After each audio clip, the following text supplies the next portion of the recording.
Order! Order! You are an incorrigible delinquent at times. Behave yourself, man!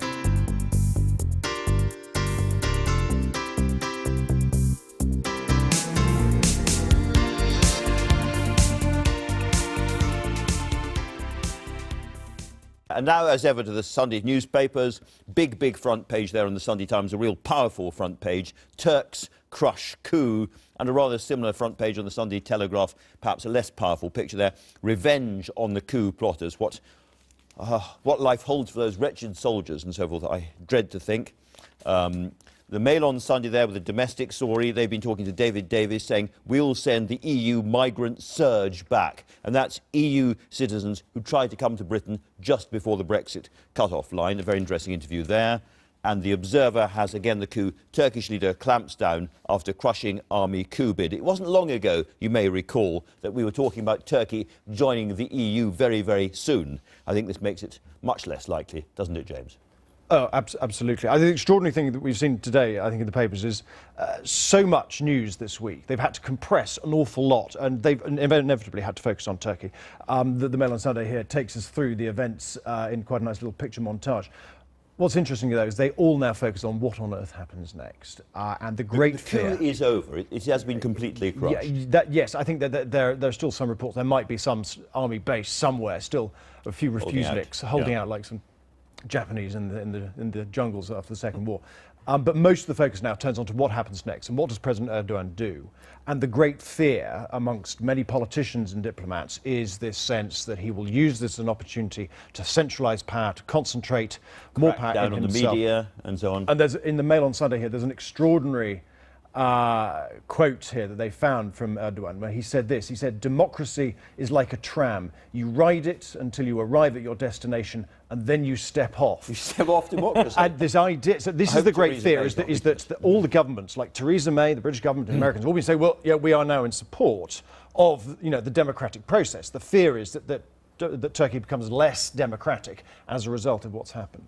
You've got the front page of the Sunday Telegraph there, gives a very good read-through of the story. Yeah, absolutely. And what they do is they broaden it out because they emphasise that the impact that Turkey has on the rest of the world, not just the Middle East, but also on ourselves. You know, pointing out, for example, the impact this could have on the migrant deal. You know, Turkey is the fulcrum of so much. If Turkey starts to fall apart and there is an Islamist uprising of some kind, if different Islamist parties in Turkey start to fight each other, then all of the West's kind of Middle Eastern policy just falls apart as well, doesn't it? Yes, and the whole thing goes. And as well as a key member of NATO, we suddenly have this problem of not just sort of, you know, the structure, what's happening in the Middle East, but also the NATO, the alliance that we're part of. And by the way, what do we think of a fellow member of NATO whose military stage a coup? I mean, this is not what NATO is supposed to be about. No, but remember, you know, Turkey has been a member of NATO for a very long time, and it has had lots of military coups. Because essentially, there's this constant tension between the sort of the Islamist part of Turkey and the secular part of Turkey. The military always represent the secular part. Whenever they feel slightly threatened by an Islamist government, this is what they do. There's precedent to this. But in the past, they've been pretty successful, not this time. The worrying thing is about execution. This is, I gather there are real calls in Turkey at the moment to execute the putschists. What will happen, for example, to the 8 men who landed, they've said that were Mayday situations, so they landed in a helicopter. They're quite low down, apparently, in the army, but they landed in Greece. And it'll be interesting to see what Greece does about that. And I think the other thing is, normally, to appear for a president on FaceTime would be the kiss of death. But it's thanks to the internet which President Erdogan has clamped down on so much, ironically, helped to galvanise him to be able to make this call for people to go out into the streets to support him. This was very much the first social media coup where in the old days you just had to take over the presidential palace and the radio station, the TV station. Yeah. He used it to get back. He also, for example, sent a text message to every single Turkish mobile phone expressing his side of the argument. This is extraordinary use. Was this the call to get them out in the streets, which they did. And then started, you know, killing soldiers. I want to move on to France in just a second, but before we do, James, we haven't heard a lot from Boris Johnson. He put out a short statement about Turkey. Early days as well, but just give us a sense, as diplomatic editor, of the task facing him. It's a huge task. I mean, I've just been looking at his Twitter feed over the weekend, and it is essentially Boris Johnson saying, I'm doing the job, I'm doing the job. I've spoken to the French foreign minister about Nice, I met the chief minister of Gibraltar, here's a picture of me in the FCO crisis centre dealing with the, this is him, dealing with the Turkey crisis. This emphasises the point that Boris Johnson's appointment really matters. Everybody's been saying, well, he's not in charge of Brexit, that's fine. He's just there to sort of fly the flag. OK, but he is now the man who will be sitting in the room with Sergei Lavrov from Russia, from John Kerry from the United States. He is the guy who's going to have to be negotiating these deals with Turkey over Syria, Libya, all of these issues which are slowly going to pile up. And he's the guy there. And so I think there's a huge time learning to write his book on Shakespeare. There's a story in the papers today. he's had Loses to £500,000 for that. When John Major became Foreign Secretary in 1989, he had 3 weeks to go off to Spain, read his briefings, then come back. That is not a luxury that Boris Johnson has. Amanda Platel, Boris Johnson's Foreign Secretary, give your preview. Well, I think it was an inspired decision because I seriously think that if he hadn't been stabbed in the back, that Boris would have been with Theresa to go before the grassroots, and I think he would have won. Yeah.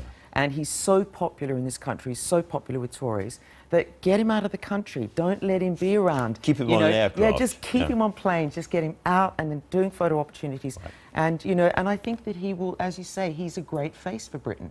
I mean, despite all of his gaffes and all of the ridiculous things he said. Right. He's a recoverer, isn't he, Andrew? It's a great opportunity. He's a great recoverer. It's a great opportunity for him, but it'll be very interesting to see how he discharges that, well, here and also abroad. Benedict, let's turn to the aftermath of the hideous Nice carnage. This is becoming a bit political now, isn't it, in France? It is, and the significant thing to say, really, is that that's unlike what happened after the 13th of November attacks and the Bataclan reporters murder. said, sorry to break in, but reporters said that in Paris after that, the mood was one of sort of sadness, solidarity, dignity, whereas in Nice, the mood is of anger. Well, it's a different situation. Look, the reality is we live in open democracies. It was a soft target. 30,000 people on that Promenade des Anglais, known not only to France and loved by France, but by millions of tourists. You can't put a policeman behind every single person. But there is disquiet because the former mayor of Nice, who is now the president of the region, he's called Christian Estrosi, and he, hours after this happened, was making very strong criticism of the French president, the French authorities, and asking for the resignation, nothing less, of Bernard Cazeneuve, who is the interior minister, was Theresa May's counterpart. And so in The Sun on Sunday, you have just 50 cops were on duty in Nice when the city was targeted in the Bastille Day terror attack. Yeah. And this is what Christian Estrosi was claiming. So there is real disquiet. What we also need to point out is that actually the Provence and the southern region is a stronghold for the National Front, the Front National of Marine Le Pen, has scored very well. And a cauldron of Islamist extremism as well. Yes, two things go together. At least 100 people have gone out to Syria. But of course, these calls over the internet, we come back to the role of the internet, which is major, and we can't underline that enough, and we shouldn't underplay it, is that they're being told, don't bother going out to Iraq or to Syria anymore, just stay home, use this 19.5-ton lorry. But we need to say also that it is not yet proven that this was a terrorist attack. This is even more worrying because it's a new kind of terrorism where actually, you're encouraged to stay at home, basically, and it appeals to possibly unhinged people who then are claimed by the Islamic State organisation. ISIS have said that this dangerous loon was one of their soldiers. So they claim. And this is the danger. And this actively then divides people, worries people. And clearly there is grief, but there is also, you're right, anger as Benedict, what can be done to prevent this. Thank you very much. Let's move now to domestic politics. And there's a lot of kind of big, long reads about the week in politics, which are really worth savouring this week, aren't they? You will be very pleased that people can read that. I'm just going to focus on this cartoon in the Sunday Times, which I absolutely love. It's a picture of Theresa May. She's now the steel lady, not the iron lady, wielding this massively blood-stained axe. And you can just pick out the heads of Michael Gove and George Osborne. I'm told that it only took her a minute to sack him. And with Michael Gove, she just basically said, backbenchers, go and learn the meaning of loyalty and then come back again. There is a serious question here, Amanda, isn't it? Is that has she been too bloody and too brutal too quickly? Well, you know, there is that saying, you know, people are saying there's a real danger in the fact that she's actually sacked more people than she has a working majority. But, you know, there's a kind of excitement, you know, from inside the Tories now. You know, I can speak partially as I am one. And there's a real excitement that she is tougher than anyone thought she was going to be. You know, this is a woman who David Cameron would constantly say she's not clubbable. Well, what she's proved is she ain't part of their club, and she's getting rid of all the people who are. James, do you think she's been too brutal? I think what's happened now is that she has now raised the bar on two levels. One, she's promised that Brexit will be Brexit. So all the Brexiteers now are going to hold her to account on those promises. But equally, her promise of centrism, of acting from one nation values, will be treated by the Cameroons as, well, if you're going to carry on our revolution, we're going to hold you to account. And I think these people who've lost their jobs, they will become the fulcrum for that.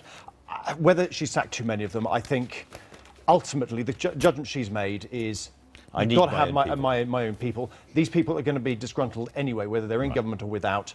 She's going to have to live with that, and she's going to have to manage it. Well, the people seem to think it's a good thing because the polls today revealed, you know, basically things like 55% of people think she's going to be great in a crisis. Gordon Brown had those kind of numbers in 2007. Yeah, but the interesting and then didn't call an election. The interesting thing here is it's only about 1 in 10 want to go to the pub with her. But who cares? Yes. She's not pubbable and she's not clubbable. In terms of policies, I think the most interesting thing, picked up in a big way by the Sunday Express, is the possibility of the return to grammar schools. We know that as a former comprehensive girl herself, she has always had a soft spot for this. It would appease a lot of the backbenchers. Graham Brady, head of the big committee, all these sorts of people, they would love this policy. And there's already room to extend it in her own constituency.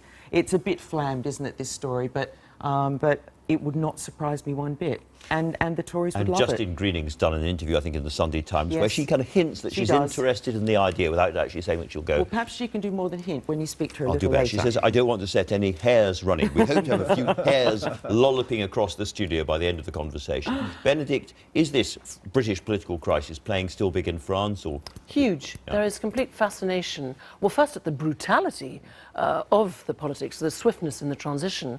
There is fascination with Theresa May. There will be very close attention paid to the way that she was so ruthless. She's now becoming known. You guys gave this all up in 1789, but we've carried on.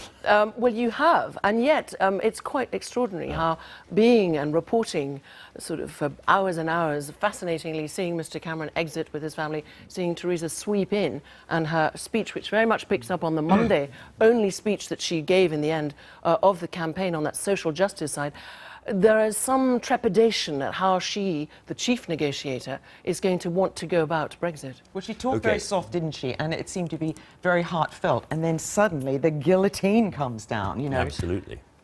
Friends, we're almost out of time. We're going to talk about Labour in a second, but just one thought about the lack of coverage, really, of the Labour leadership thing in the Sunday papers. It's incredible. The Sunday Mirror, the Labour Party paper, they've got a 2-page interview with Jeremy Corbyn, and you have to get through 6 pages of Michael Jackson first, who's been dead for what? A decade. Quite a long time. But if you're interested, folks, keep watching, because we've got lots of it here. Thank you all very much. Fascinating.